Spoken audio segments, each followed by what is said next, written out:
ఇప్పుడు నీకు ఎవరి బర్త్ స్టోరీ చెప్పను, రాముడా, సీతనా, లేకపోతే రావణాసుడా? సీత. ఓకే సరే. సో లాంగ్ లాంగ్ బ్యాక్ అన్నమాట. ఓకే, చాలా ఇయర్స్ బ్యాక్ మిథిలా నగరము అని ఒక ప్లేస్ ఉండేది. మిథిలా అని ఒక ప్లేస్ ఉండేది. ఆ ప్లేస్కి కింగ్ ఎవరంటే జనక మహారాజు.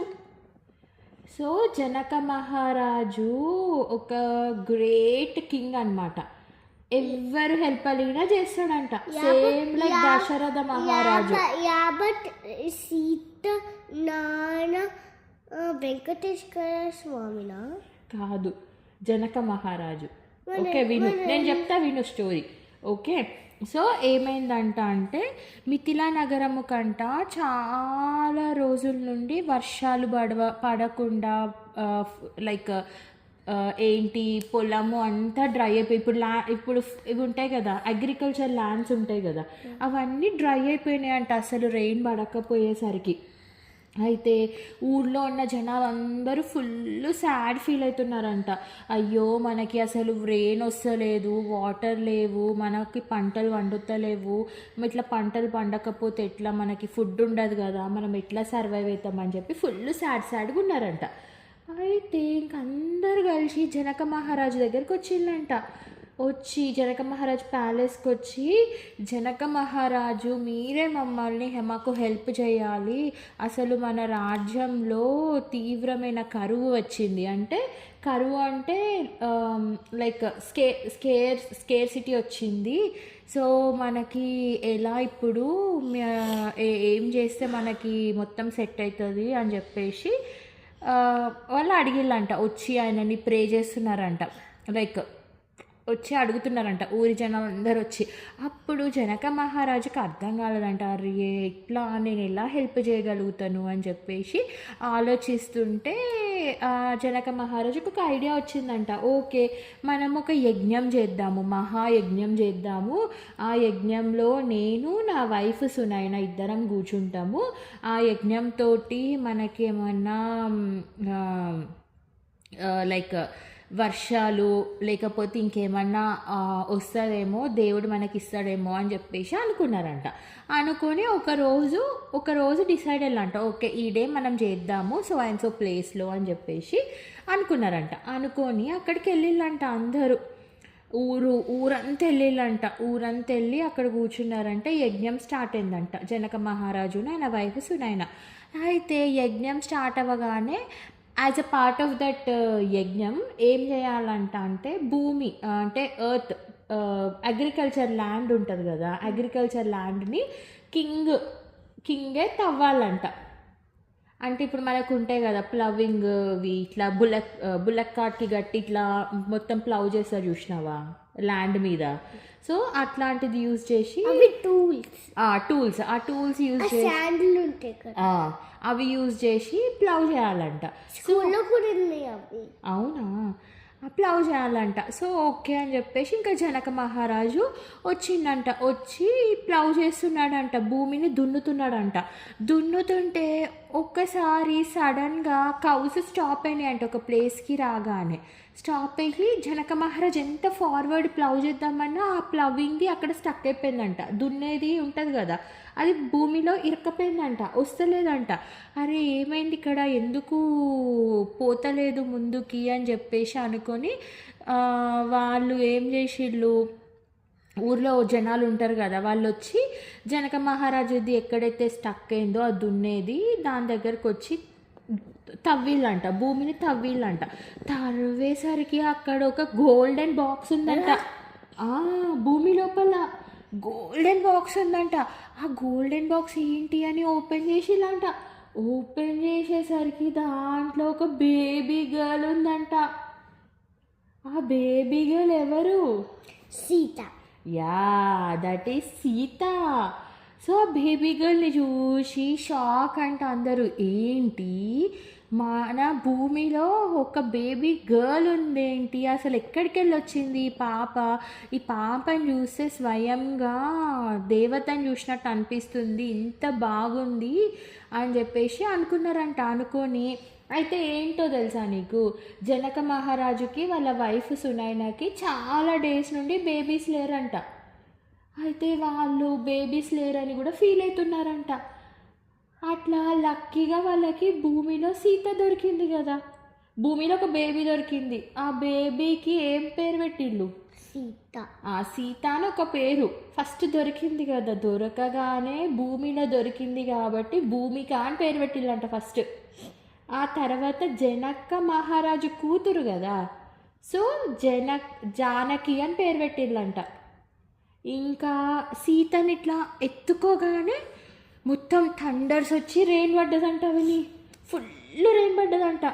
ఎంత రెయిన్ పడ్డదంట అంటే వాళ్ళకి ఒక 1 year నుండి అసలు రెయినే లేదంట. భూమిలో అన్నీ డ్రై అయిపోయి అసలు ల్యాండ్స్ అన్నీ అసలు పొలంలో ఎంత డ్రై అయిపోయినాయి అంటే ఇట్లా క్రాక్స్ వస్తున్నాయంట. అట్లాంటి ల్యాండ్ మీద వర్షం పడగానే వాళ్ళకి ఫుల్ పంట వచ్చిందంట.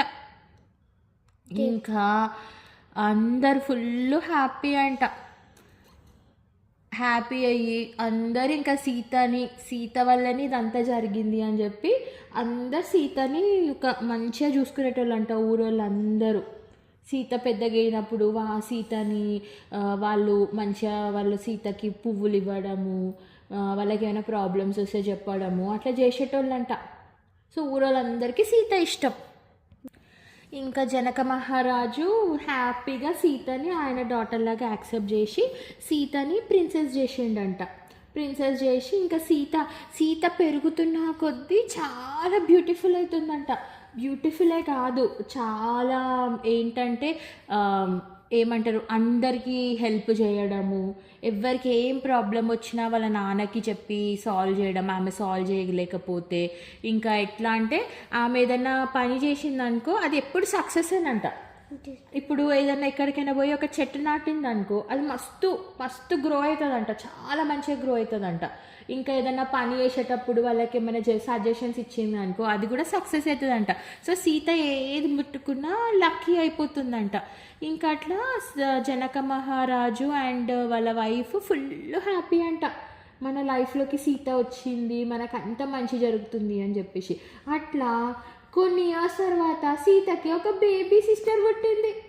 ఏం పేరు ఆ బేబీ సిస్టర్ పేరు? ఊర్మిళ.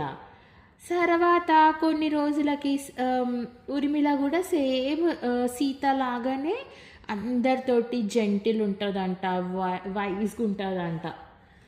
ఇంకా తర్వాత జనక మహారాజుకి తమ్ముడు ఉన్నాడంట. సో జనక మహారాజు తమ్ముడికి కూడా 2 బేబీ గర్ల్స్ పుట్టిల్లంట. ఒకరి పేరు మాంధవి, ఇంకొకరి పేరు శృతకీర్తి. సో వాళ్ళిద్దరు కూడా చాలా డివోటెడ్గా ఇంకా అందరికీ హెల్ప్ చేయడము. సీత వాళ్ళందరికీ నేర్పించిందంట అందరితో ఎట్లా కైండ్ ఉండాలి, అందరికీ ఎట్లా హెల్ప్ చేయాలి అని చెప్పేసి సీత వాళ్ళకి టీచ్ చేసిందంట. సో వాళ్ళు చిన్నప్పటి నుండే సీతను చూసి పెరిగిలు కాబట్టి సీత ఎలా చేస్తుందో వాళ్ళు కూడా అలానే చేస్తారంట. అట్లా 4 sisters మంచిగా హ్యాపీగా ఎంజాయ్ చేస్తున్నారంట. 4 brothers. 4 brothers స్టోరీ మనం ఇంకొక దాంట్లో చూద్దాం. ఇది ఓన్లీ 4 sisters స్టోరీ. సో సీతని ఏమంటారు, Sita is the daughter of the earth and adopted daughter of Janaka మహారాజు. కానీ జనక మహారాజు సీతని ఓన్ డాటర్ లాగా చూసుకుంటాడు. నీకు సీత గురించి ఒక సాంగ్ తెలుసు కదా, సీత జనక మహారాజు, పాడు. అల్లో నేరల్లో శంకుడు కుట్టు జానికి, అల్లో నేరల్లో చాటిన సోదరికి, అల్లో నేరల్లో మిథిలా నగరంలో జానికి, అల్లో నేరల్లో అందాల రాముడి పరిణయనాని అయోధ్య చేరలు జానికి, అల్లో నేరల్లో. Good job. సో ఏమైతుంది, సీతకి స్వయంవరం స్టోరీ నీకు తెలుసు కదా. సో సీతకి స్వయంవరం అయినప్పుడు రాముడు శివధనస్సు లిఫ్ట్ చేసి స్వయంవరం విన్ అవుతాడు కదా, అప్పుడు వశిష్ఠ మహర్షిను ఇంకా ఎవరు వశిష్ఠ మహర్షి అండ్ ఇంకెవరు విశ్వామిత్ర మహర్షి ఇద్దరు మాట్లాడుకొని జనక మహారాజ్కి దశరథ మహారాజ్కి ఒక ఐడియా ఇస్తారు కదా, మీరు ఈ 4 సిస్టర్స్ని 4 బ్రదర్స్కి ఇచ్చి మ్యారేజ్ చేయండి అని చెప్పేసి. సో అట్లా ఏమవుతుందంటే సీత రాముడిని పెళ్లి చేసుకుంటుంది, ఊర్మిళాదేవి లక్ష్మణ్ని పెళ్లి చేసుకుంటుంది. ఓకే, తర్వాత మాంధవి భరతుడిని పెళ్లి చేసుకుంటుంది, శృతకీర్తి శత్రుఘ్ని పెళ్లి చేసుకుంటుంది. అట్లా 4 సిస్టర్స్ 4 బ్రదర్స్ని పెళ్లి చేసుకొని హ్యాపీగా అయోధ్యకి వెళ్ళిపోతారు. తర్వాత రావణాసుడు వాళ్ళ ముగ్గురిని లంక కట్టుకొని పోతారా, ఆర్ ఓన్లీ 1 సిస్టర్ని ఎత్తుకుపోతారా? ఓన్లీ 1 సిస్టర్ని ఎత్తుకపోతారు. అప్పుడు 3 డాటర్స్ ఏం చేస్తారు? అప్పుడు 1 డాటర్ ఎవరు, ఊర్మిళ ఏమో బజ్జు ఉంటుంది 14 ఇయర్స్, సో దట్ లక్ష్మణుడు కాపలా కాస్తాడు అని చెప్పి. శృతకీర్తియును మంధవి ఏమో అయోధ్యలో చూసుకుంటా ఉంటారు, వాళ్ళ అత్తలు ఉంటారు కదా, 3 అత్తలు. దశరథ మహారాజు ఓల్డ్ అయిపోతాడు కదా, ఉండడు కదా, గాడ్ దగ్గరికి వెళ్ళిపోతాడు కదా, సో వాళ్ళ 3 అత్తాస్ని మాంధవి అండ్ శృతకీర్తి చూసుకుంటుంటారు. ఎందుకంటే భరతుడు బయట ఉన్నాడు కదా, బయట అయోధ్య బయట హట్టేసుకొని అయోధ్యని టేక్ కేర్ చేస్తున్నాడు కదా, 14 ఇయర్స్ నేను కూడా ఇక్కడనే ఉంటా అని చెప్తాడు కదా. అప్పుడు వాళ్ళ వైఫ్ ఏం చేస్తుంది, బయట ఏమైనా రాంగ్ అయితే ఏం చేస్తాడు? వాళ్ళ వైఫ్ బయటకు ఉంది, ఏమైనా రాంగ్ అయితే వాళ్ళ వైఫ్ భరతుడికి మెసేజ్ పంపిస్తే భరతుడు దాన్ని సాల్వ్ చేస్తాడు. సో అట్లా ఎట్లా సాల్వ్ చేస్తారు? ఇట్లా ఏం చేసే హెల్ప్, శత్రుఘ్న ఉన్నాడు కదా, శత్రుఘ్నకి చెప్పి ఇది చెయ్యి అని చెప్పి శత్రుఘ్నని పంపించేటాడు అయోధ్యకి. సో అట్లా రాముడు 14 ఇయర్స్ వనవాసంకి పోయినా రాముడు ఒక్కడే పోలే వనవాసంకి, ఆయన ఫ్యామిలీ మొత్తము ఆయనకి సపోర్ట్ చేసిళ్ళు అనమాట. సో ఏంటి మోరల్, మనం ఎప్పుడూ యునైటెడ్గా టుగెదర్గా కైండ్గా ఉండాలి. Okay okay.